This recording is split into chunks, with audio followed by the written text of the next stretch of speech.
SB Sher Shah চ্যানেলে আজকে থেকে গল্প পাঠ নামে আপনাদের জন্য ধারাবাহিক একটি অনুষ্ঠান শুরু করছি। আশা করি আপনাদের ভালো লাগবে। আজকের আপনাদের গল্প পাঠ করে শোনাচ্ছি নবীন লেখক পলাশ মজুমদারের হরিশঙ্করের বাড়ি। বইটি প্রথম প্রকাশিত হয় ফেব্রুয়ারি 2020 সালে, প্রকাশনী বিদ্যাপ্রকাশ। লেখকের আরও দুইটি বই প্রকাশিত হয়েছে। দিব্যপুরুষ নামে একটি উপন্যাস এবং এবারের বইমেলায় প্রকাশিত হয়েছে জৈনক বিনিয়োগকারীর আত্মহত্যা প্রসঙ্গে 16টি গল্পে সাজানো সুন্দর একটি বই। আশা করি আপনারা বেশি বেশি বই পড়বেন। হরিশঙ্করের বাড়ি এই বইটিতে 12টি গল্পে সাজানো হয়েছে। আজকে আমি আপনাদের মাঝে পড়ে শোনাব প্রথম গল্পটি, মহানগরী। গল্পটি পড়ে শোনাবার আগে ভূমিকায় লেখা কথাগুলো আপনাদের মাঝে উপস্থাপন করছি।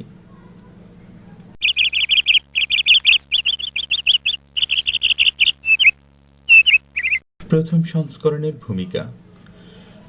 হরিশঙ্করের বাড়ি গল্পগ্রন্থের প্রতিটি গল্পের প্রেক্ষাপট দেশ বিভাগ এবং বিভাগোত্তর দুই দেশে বাঙালির সমাজ ও জীবন।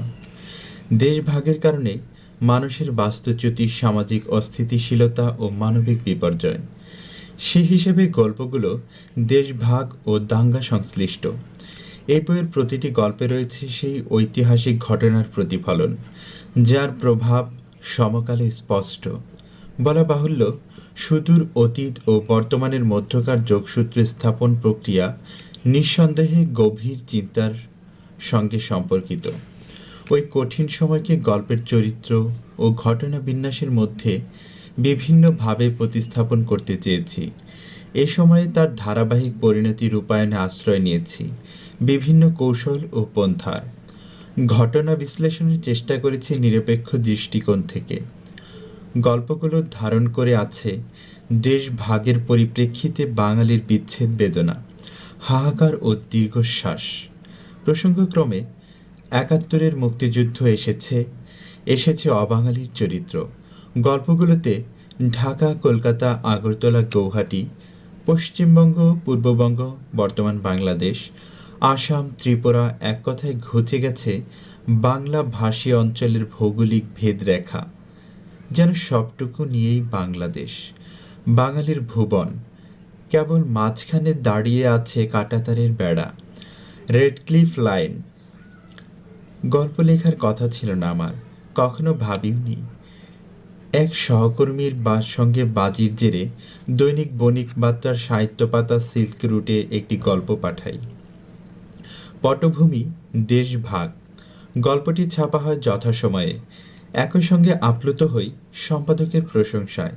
বেড়ে যায় আত্মবিশ্বাস, অনুপ্রাণিত হই আরও লিখতে। তৎক্ষণাৎ হাতে নেই দেশ ভাগ এবং দাঙ্গা সিরিজের গল্প লেখার পরিকল্পনা। 1 বছরের কম সময়ের মধ্যে লেখা হয়ে যায় 12টি গল্প। মহানগরী, সোনার মানুষ, হরিশঙ্করের বাড়ি, মঙ্গলদ্বীপ, সহদর, উদ্বাস্তু, রেডক্লিফ লাইন, বিধর্মী, দ্বন্দ্ব, সহযোদ্ধা, যাযাবর ও চক্রান্ত। লেখা শেষে গল্পগুলো পাঠিয়ে দেয় বিভিন্ন দৈনিক পত্রিকার সাহিত্য বিভাগ, লিটল ম্যাগ ও সাহিত্য সাময়িকীতে। সম্পাদকরা ছাপান আগ্রহ ভরে। প্রকাশিত হয় বাংলা একাডেমির সাহিত্য সাময়িকী উত্তরাধিকারে, স্বনামধন্য লিটল ম্যাগ শালুক, শব্দঘর ও গল্পকারে। অনলাইন পত্রিকা bdnews24.com-এ আর্টস বিভাগে, দৈনিক বাংলাদেশ প্রতিদিন, বণিক বার্তা, সিল্ক রুট, দৈনিক সংবাদ সাময়িকী, দৈনিক ভোরের কাগজ, সাম্প্রতিক দেশকাল ও দৈনিক সময়ের আলো, আলুর রেখা সাহিত্য পাতায়। এছাড়া ছাপা হয় কলকাতার দ্য নিউজ এক্সপ্রেস পত্রিকার শারদীয় সংখ্যায়। এক বন্ধু প্রশ্ন করেছিল, শুধু দেশভাগ নিয়ে গল্প লিখলে কেন? আর কি কোনো বিষয় নেই? উত্তরে বলেছিলাম, দেশ ভাগ আমার অন্যতম আগ্রহের বিষয়। ভাষার সূত্রে আমি অবাঙালির ঐক্যে বিশ্বাসী, সে যে দেশে বা যে ধর্মের ছায়াতলে থাকুক না কেন। 1947 সালে আমরা খণ্ডিত হয়েছি রাজনৈতিক কারণে, যার ফল ভোগ করেছি এখনও, হয়তো করতে হবে আরও অনেক দিন। ব্যক্তিগতভাবে দেশভাগের ভুক্তভোগী না হলেও আমার বেশ কয়েকজন প্রিয় মানুষ এ ঐতিহাসিক ঘটনার শিকার। আমি দেখেছি দেশহীন এসব মানুষের হাহাকার, যন্ত্রণা ও কষ্ট। বাস্তুচ্যুত এমন অনেক মানুষের দেখা পেয়েছি ত্রিপুরায়, আসামে, সিকিমে, মেঘালয়ে, দিল্লিতে ও কলকাতায়, এমনকি ঢাকাতেও। কান পেতে শুনেছি তাদের হৃদয়ের কথা, আর দগ্ধ হয়েছি তীব্র দহনে। তাদের সেই অব্যক্ত কথাগুলি বিভিন্ন আঙ্গিকে গল্পে তুলে ধরতে অনুপ্রাণিত হয়েছি। আপন খেয়ালে আঁকতে চেয়েছি নানা রকম ক্যানভাস। ইতিহাসের এই স্পর্শকাতর বিষয়টি আমাকে প্রথম ভাবায় 17 বছর বয়সে প্রিয় লেখক সুনীল গঙ্গোপাধ্যায়ের উপন্যাস পূর্ব পশ্চিম পড়ার পর। তাছাড়া আমার ভাবনার বিস্তারে ভূমিকা রেখেছেন কথাসাহিত্যিক শীর্ষেন্দু মুখোপাধ্যায়, সৈয়দ মুস্তফা সিরাজ, হাসান আজিজুল হক ও অতীন বন্দ্যোপাধ্যায়। একই সঙ্গে প্রভাবিত হয়েছি সাদাত হাসান মান্টোর দেশভাগের গল্পধারা, যদিও এই গল্পগুলো পাঞ্জাবের পটভূমিতে। তারও আগে চারপাশে মুসলিম হিন্দু মধ্যকার ব্যবধান ও বৈষম্য, হিন্দু ধর্মাবলম্বীদের দেশ ত্যাগ আমার বুকে রক্তক্ষরণ ঘটিয়েছে বহুবার। কেন তারা সব ছেড়ে চলে যায়, এই প্রশ্ন কেঁপে উঠেছে বুক। বন্ধুকে ভারতে চলে যেতে দেখেছি নবম শ্রেণীতে পড়ার সময়। দাদা বৌদির কাছে তার দাদাকে আগেই পাঠানো হয়েছিল কাকার বাড়িতে। কাকা সেখানে স্থায়ী হয়েছেন দেশভাগের পরপর। তাদের বাড়ির অন্য সদস্যরাও দেশ ছেড়েছিলেন বিভিন্ন সময়ে। যে বাড়িটিতে একসময় মানুষে গম গম করত, তা ধীরে ধীরে জনশূন্য হতে থাকে। 15টি থেকে পরিবার এসে ঠেকে একটিতে। সর্বশেষে ওই পরিবারে চলে যায় এক মুসলমান ব্যবসায়ীর কাছে বিশাল বাড়িটি স্বল্প দামে বিক্রি করে। আমি জানি এই নীরব প্রস্থানের কারণ সন্তানের ভবিষ্যৎ নিয়ে অনিশ্চয়তা বোধ, আর কিছু নয়। এমন অসংখ্য ঘটনা আমি জানি, শুনেছি ভুক্তভোগীদের মুখে। ইতিহাসের এই ভুলকে কখনো আমি মেনে নিতে পারবো না, ক্ষমা করতে পারবো না দেশভাগের কুশীলবদের। সর্বোপরি এটি ইতিহাসের নয়, গল্পের বই। ইতিহাসকে ছুঁয়ে যাওয়া কিছু মানুষদের জীবন ও তাদের জীবনের ঘটনাকে উপজীব্য করে গল্পগুলো লিখতে সচেষ্ট হয়েছি। আর দেশভাগের শিকার এসব মানুষের কথায় আমি দ্বিধাহীন কণ্ঠে স্পষ্ট উচ্চারণে বলতে চেয়েছি এ বইয়ের বিভিন্ন গল্পে। পলাশ মজুমদার, 8 নভেম্বর 2019, ধানমন্ডি। গল্পটি শুরু হচ্ছে মহানগরী। কলকাতার অনির্বাণ মিত্রের সঙ্গে আমার পরিচয় ফেসবুকে। আমি তার গল্পের ভক্ত। গল্প লিখি আমিও। দু একটা গল্প বিষয়ক অনলাইন সাহিত্য পোর্টাল গল্প পাঠের দেশভাগের উপর আমার একটি গল্প পড়ে তিনি আমাকে একদিন জানান আমি চাইলে তার কাছে এমন একটি গল্পের প্লট পেতে পারি। সেবার কলকাতায় বেড়াতে গিয়ে তাদের মানিকতলার বাড়িতে উঠি, আর সেখানেই গড়ে ওঠে দুজনের ঘনিষ্ঠতা। অনির্বাণ বারবার ঢাকার গল্প শুনতে চান। জিজ্ঞেস করি, ঢাকার ব্যাপারে আপনার এত কৌতূহল কেন? জানালেন তিনি যে গল্পের প্লটটি দেবেন তা ঢাকা যাওয়ার বিষয়ে, তবে শেষ পর্যন্ত তার ঢাকা যাওয়ার হয় না। তাকে জিজ্ঞেস করি, আপনি কার কথা বলছেন? অনির্বাণ বললেন, সব বলবো। ঘটনাটি আমার ঠাকুরমার। তার নাম ছিল অঞ্জুমান মিত্র। মিত্র? অঞ্জুমান তো হিন্দু মেয়েদের নাম হয় না।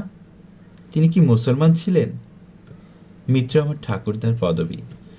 ঠাকুরমা ছিলেন বিখ্যাত ওস্তাদ সোহরাব হোসেনের একমাত্র মেয়ে। নিজেও ছিলেন প্রসিদ্ধ সেতারা বাদক, পিয়ানো বাজাতেন দুর্দান্ত। দেখতেও ছিলেন ভীষণ সুদর্শনা, রূপে গুণে অতুলনীয়। আর আপনার ঠাকুরদা? তেমন গুরুত্বপূর্ণ কেউ নন, তবে সঙ্গীতের সমজদার। নাম ছিল সৌমেন মিত্র। শুধু এ নামের জন্যই সর্বগুণে গুণান্বিতা ওই নারী বিয়ে করেছিলেন আমার ঠাকুরদাকে। ইন্টারেস্টিং তো। কেবল নামের জন্য বিয়ে?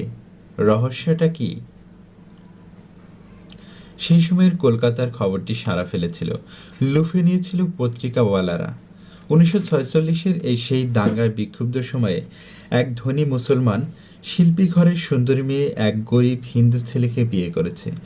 বিষয়টি শহরে খুব আলোচনার ঝড় তোলে। খুলে বলুন। ধৈর্য ধরে রাখতে পারছি না। এরপর অনির্বাণ যা বললেন তা আমি কিছুতেই বিশ্বাস করতে পারছিলাম না। সব শুনে নির্বাক ছিলাম অনেকক্ষণ। ঢাকা ফেরার পর লিখতে বসে গেলাম। কাল সারা রাত অঞ্জুমান ঘুমাতে পারেনি। আনোয়ারা আর খুরশেদের কথাই ভেবেছে শুধু। দু চোখের পাতা একবারের জন্য জোড়া লাগেনি ওর, কেবল ভয়। এই বুঝি ওদের বাড়িও আক্রান্ত হলো, ওকে তুলে নিয়ে গেল গুন্ডারা। এই বুঝি চণ্ডীরা ওদের বাড়িটি জ্বালিয়ে দিল। আঞ্জুমান তীব্র উত্তেজনায় বেশ কয়েকবার বিছানা ছেড়ে এ ঘর ও ঘর পায়চারি করছে, আর অজানা আতঙ্কে উৎকণ্ঠায় কেঁপে উঠছে বারবার। উৎকণ্ঠায় কেঁপেছে প্রতিটি মুহূর্তে। আঞ্জুমানের জীবনে এমন কঠিন সময় আগে আসেনি। কিছুদিন হলো জীবনটাকে ওর বড্ড একঘেয়ে লাগছে। অসহায়ত্ব ফুটে উঠছে চোখে মুখে। পরিচিত কেউ ওকে দেখলেই আঁতকে উঠছে। এই কেমন চেহারা হয়েছে! কোথায় গেল সেই লাবণ্য ভরা উজ্জ্বল মুখখানি? মা বাবাকে ওর নিজের দুর্ভাবনা আর যন্ত্রণার কথা কোনোভাবেও বোঝাতে পারছে না। এটা ওর আরও বড় কষ্টের কারণ। মনোবল ভেঙে পড়লেও সন্ধ্যায় মা বাবার সামনে দাঁড়ায়, আমাদের আর কলকাতায় থাকা ঠিক হবে না। আঞ্জুমানের বাবা প্রখ্যাত সঙ্গীতজ্ঞ সোরহাব হোসেন, মা নজরুল সঙ্গীতের গুণী শিল্পী কল্যাণী ভট্টাচার্য। অষ্টাদশী একমাত্র সন্তানের কথায় তারা স্তম্ভিত। সময়টা যে তাদের পীড়া দিচ্ছে তা নয়, তারা নীরবে সহ্য করে যাচ্ছেন। হয়তো অচিরেই কালো মেঘ কেটে যাবে।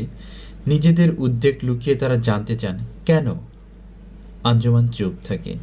ওর নীরবতা দেখে সোরহাব সাহেবও নিশ্চুপ।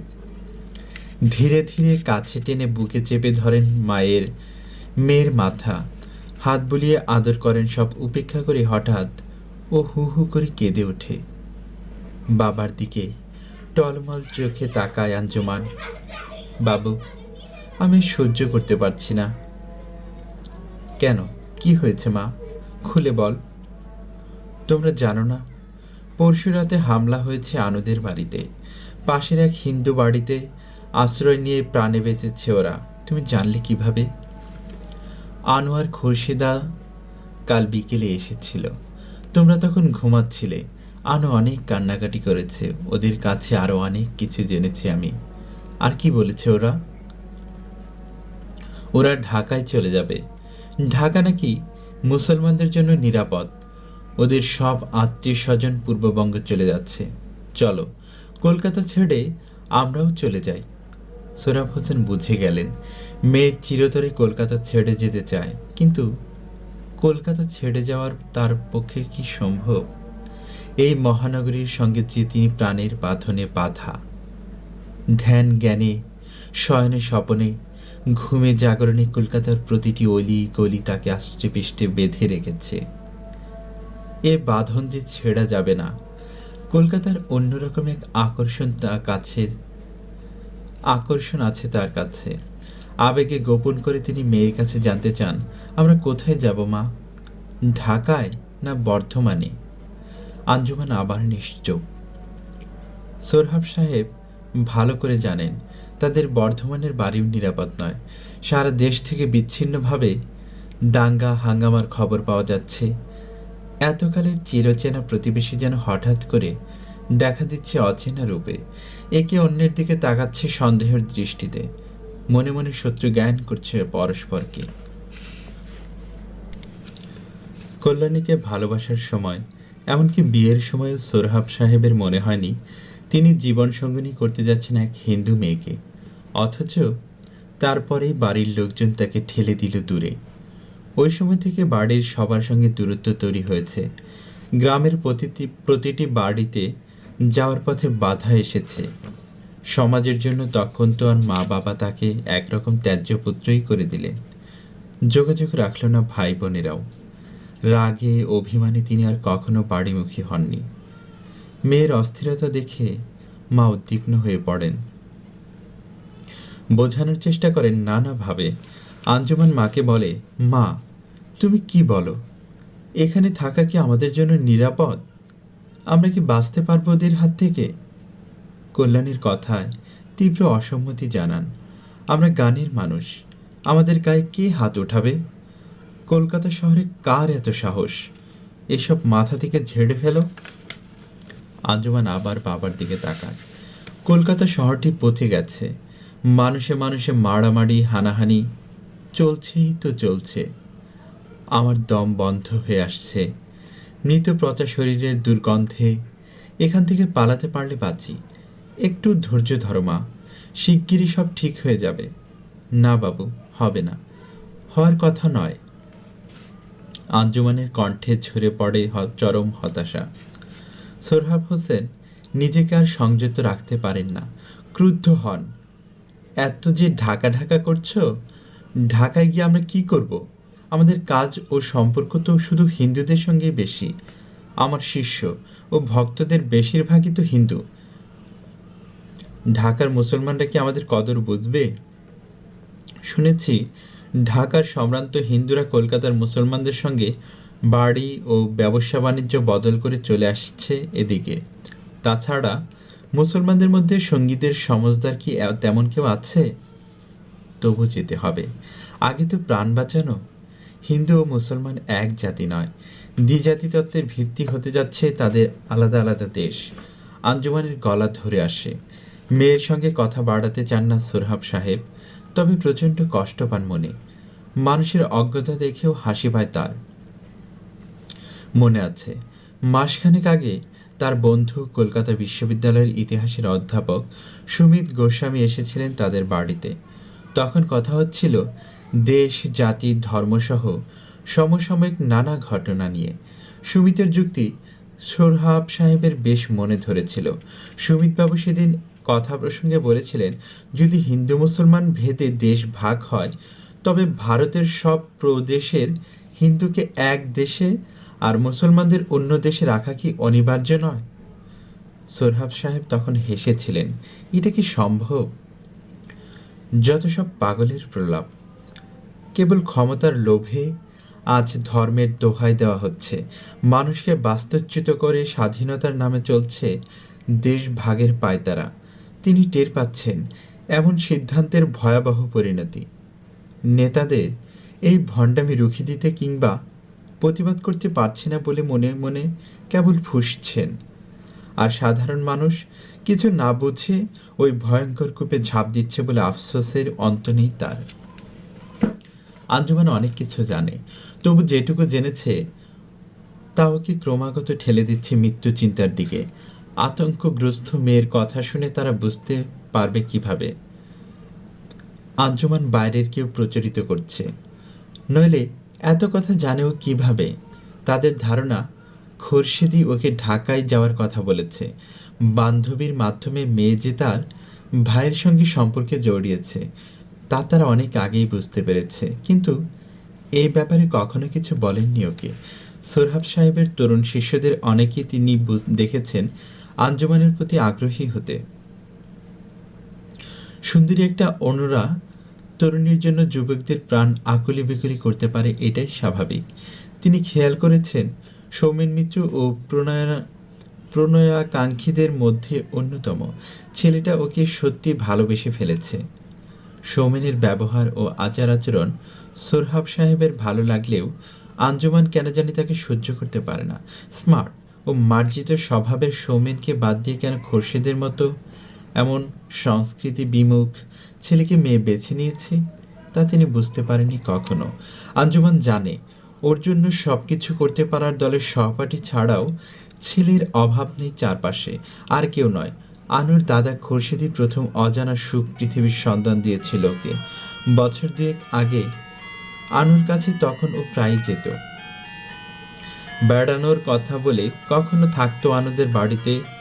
ওর মা বাবার এই ব্যাপারে নিষেধ ছিল না। এই আসা যাওয়ার মধ্যে কখন যে দুটি হৃদয় অভিন্ন সুতায় গেঁথেছিল তা ও টেরই পায়নি। দুটি পরিবারের সামাজিক অবস্থান ও জীবনযাত্রার যে বিস্তর ফারাক তাও যখন বুঝতে পারে তখন আর ফেরার উপায় ছিল না। অবশ্য ভিন্ন পারিবারিক মূল্যবোধের কারণে বিভিন্ন বিষয়ে দুজনের মধ্যে মতবিরোধ ছিল। দুই পরিবারের আদর্শ যে সম্পূর্ণ বিপরীত মেরুতে বিভিন্ন সময় তর্ক হলেও তা ওদের মিলনে বাধা ছিল না। খোরশেদের যুক্তির কাছে আঞ্জুমান প্রায়ই ধরাশায়ী হতো। নিজের জ্ঞানের অগভীরতার জন্য, আবার মা বাবার বিশ্বাসকে উড়িয়ে দেওয়ার জন্য শক্তি ওর ছিল না। উভয় সংকটে পড়ে ও যেন চিন্তা করার সামর্থ্য হারায়। এক পর্যায়ে কেবল প্রাধান্য দিতে শুরু করে চোখের সামনে ঘটনাকে, আর এ সময়ে ঘটনা পরম্পরা ওর জীবনকে যেন ছড়ে ফেলে গভীর সংকটের আবর্তে। সিদ্ধান্তহীনতা ওকে আঁকড়ে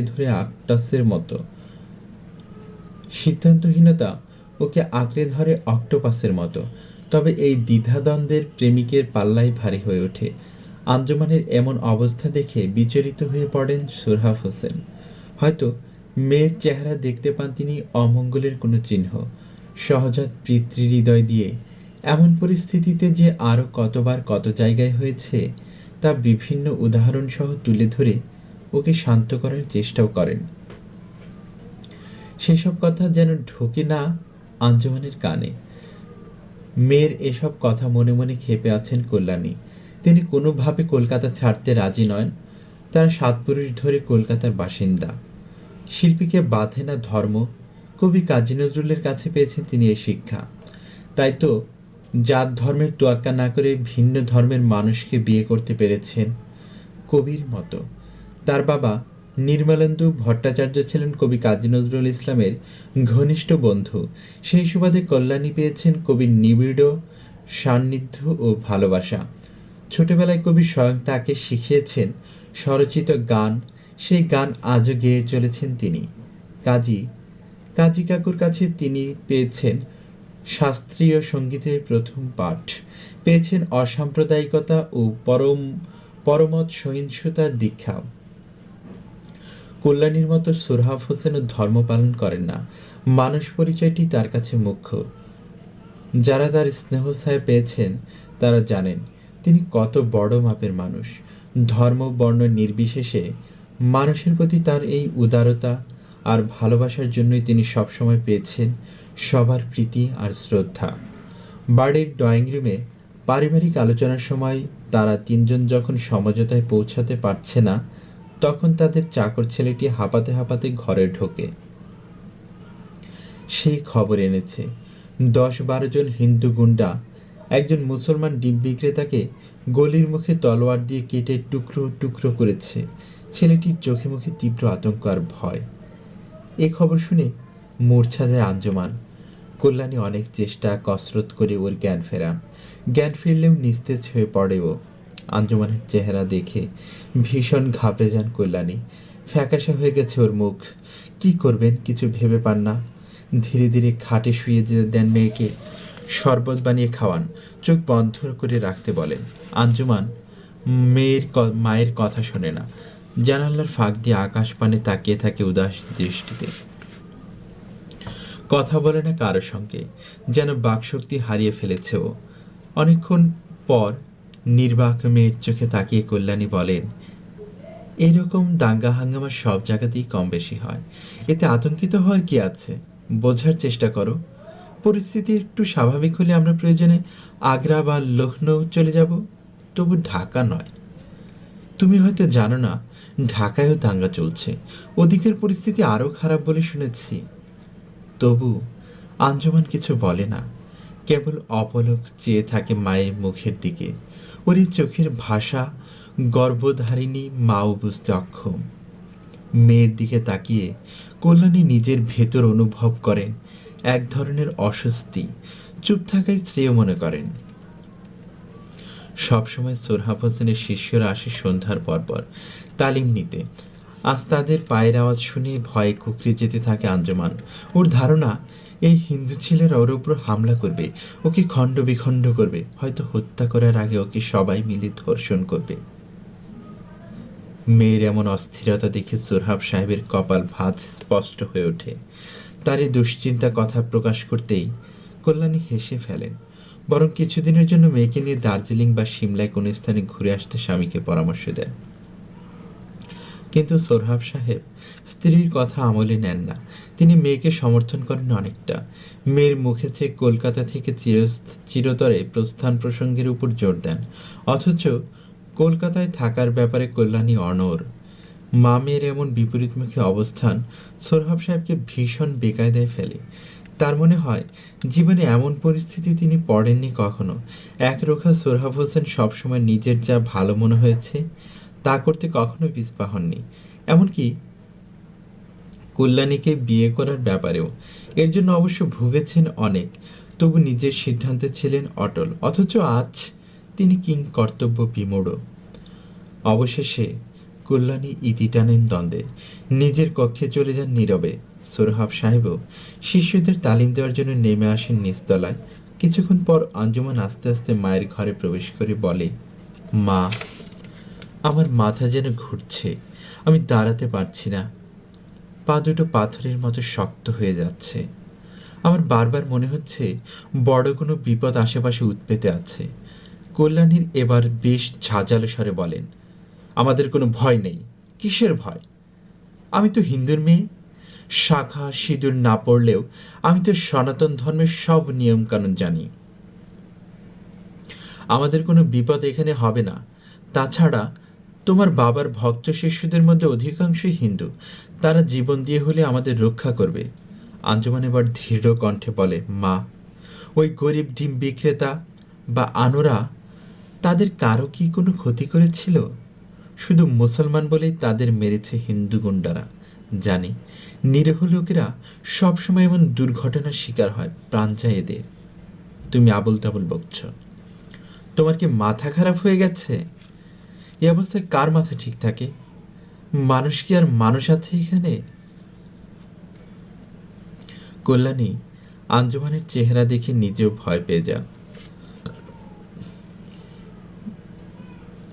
মেয়ে যদি আত্মহত্যা বা এ জাতীয় কোনো অঘটন ঘটিয়ে বসে এই আশঙ্কায় চুপ হয়ে যান অকস্মাৎ।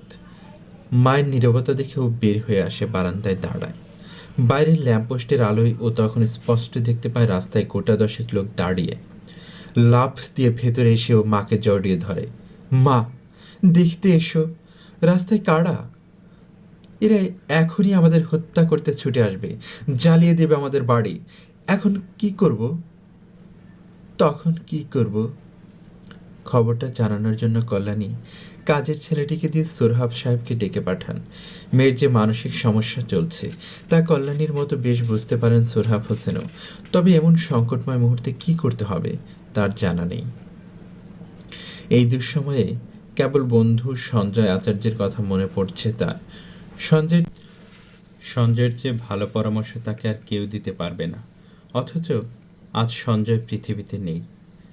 ডাইরেক্ট অ্যাকশন ডেতে পার্ক সার্কাস এলাকায় নির্মমভাবে খুন হন সঞ্জয়, মুসলমান গুন্ডাদের হাতে। মানুষের প্রতি অবিচল বিশ্বস্ত মার্ক্সবাদী সঞ্জয় মৃত্যুর আগ পর্যন্ত লালন করেছিলেন সেই বিশ্বাস।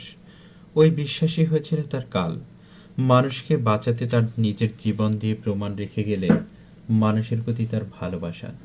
কিছু বিষয়ে মতের ভিন্নতা থাকলেও তারা ছিলেন অভিন্ন আত্মার অধিকারী। প্রসিদ্ধ পণ্ডিত বিক্রম ঘোষের শিষ্য ছিলেন দুজন। গুরুর কাছে একসঙ্গে সঙ্গীত শিক্ষা করেছেন প্রায় 20 বছর। সঞ্জয়ের প্রয়োজন তিনি এখন টের পাচ্ছেন বেশ ভালোভাবে। সোরহাব হোসেন কল্যাণীর কথা শোনার পর সত্যি সত্যি ভীত হয়ে গেছেন। কিছু না বলে একরাশ দুশ্চিন্তা নিয়ে আবার নেমে পড়েন নিচতলায়। তার চোখ মুখ এই অভিব্যক্তি আতঙ্কিত করে সতীর্থদের। উস্তাদের মুখে হতাশার ছাপ দেখে এক শিষ্য, পুলিশের উচ্চ পর্যায়ের কর্মকর্তা অরবিন্দ ঘোষাল তাকে আশ্বস্ত করেন, উস্তাদজি, আপনার বাড়ির কাছে যারা দাঁড়িয়ে আছে তার সিভিল পুলিশ। আমি ওদের এখানে রেখেছি আপনার বাড়িতে পাহারা দেওয়ার জন্য। আপনাদের কেউ কোনো ক্ষতি করতে পারবে না। আপনি যতদিন না বলবেন ততদিন এই সিকিউরিটি ফোর্স এখানেই থাকবে। পুনরায় উপরে এসে স্ত্রী আর মেয়েকে এই কথাটা জানিয়ে যান সোরহাব হোসেন। কল্যাণী বেশ ভরসা পান এতে। মেয়েকে এই নিরাপত্তা বলের কথা জানিয়ে শান্ত থাকতে বলেন। তবু বিশ্বাস রাখতে পারেন আঞ্জুমান। রাতেও মা বাবার সঙ্গে আর কোনো কথা বলে না। পরদিন সকালে আনু ও খোরশেদ দেখা করতে এলে বেশ উৎফুল্ল মনে হয় আঞ্জুমানকে। হাসি খুশি দেখে ওর মা বাবাও স্বস্তির নিঃশ্বাস ফেলেন। ওরা কিছুক্ষণ গল্প করে চলে যাওয়ার পর আবার আঞ্জুমানের চোখে মুখে ফুটে ওঠে রাজ্যের উৎকণ্ঠা। তার পরদিন সকালে আঞ্জুমানকে আর খুঁজে পায় না কেউ। আঞ্জুমানের খোঁজে দিগ্ভ্রান্ত হয়ে সোরহাবুর সাহেব যখন থানায় ছুটছেন, তখন ও শিয়ালদা স্টেশনে ঢাকা মেইলের কামরায় ওর পাশে বসে আছে খোরশেদ। কিছুটা দূরে অন্যদের পরিবারের সবাই। ট্রেন ছাড়তে অল্প সময় বাকি। এমন সময় ওই কামরায় উঠে আসে কয়েকজন মুসলমান চাড্ডি। তারা জানতে চায় সবার ধর্ম পরিচয়। খোরশেদ নিজেদের মুসলমান বলে পরিচয় দিলেও আঞ্জুমানের পোশাক, কথাবার্তা ও চেহারা দেখে ওকে হিন্দু বলে শনাক্ত করে তারা। খোরশেদকে ভর্ৎসনাও করে আঞ্জুমানকে নিয়ে মিথ্যে বলার জন্য। এমন সময় হুইসেল বেজে ওঠে। ধীরে ধীরে চলতে শুরু করে ট্রেন। তাড়াহুড়ো করে দুর্বৃত্তরা আঞ্জুমানকে টেনে হিঁচড়ে নিচে নামায়। চিৎকার করলেও খোরশেদ ওকে বাঁচানোর জন্য নেমে আসে না। অন্য যাত্রীরাও ভয়ে আতঙ্কে নির্বাক। এক পর্যায়ে ট্রেন প্ল্যাটফর্ম ছেড়ে বেরিয়ে যায়। আঞ্জুমানকে স্টেশনের বাইরে আনা হলে দৃশ্যটি দাঙ্গা বিরোধী কয়েকজন স্বেচ্ছাসেবকের নজরে পড়ে। এই দলের একজন ওর বাবার ছাত্র সৌমেন মিত্র ওকে চিনতে পারে। দ্রুত পায়ে এগিয়ে যায় সৌমেন। তৎক্ষণাৎ দাঙ্গাবাজরা সৌমেনের মাথায় লাঠি দিয়ে আঘাত করে দৌড়ে পালায়। মুহূর্তে ভেসে যায় রাস্তা রক্তে। মৃত্যুর মুখেও সৌমেন সহযোদ্ধাদের মৃদু স্বরে অনুরোধ করেছিলেন আঞ্জুমানকে নিরাপদে ওদের মানিকতলার বাড়িতে পৌঁছে দিতে। আরও বলে ওর যেন কোনো ক্ষতি না হয়।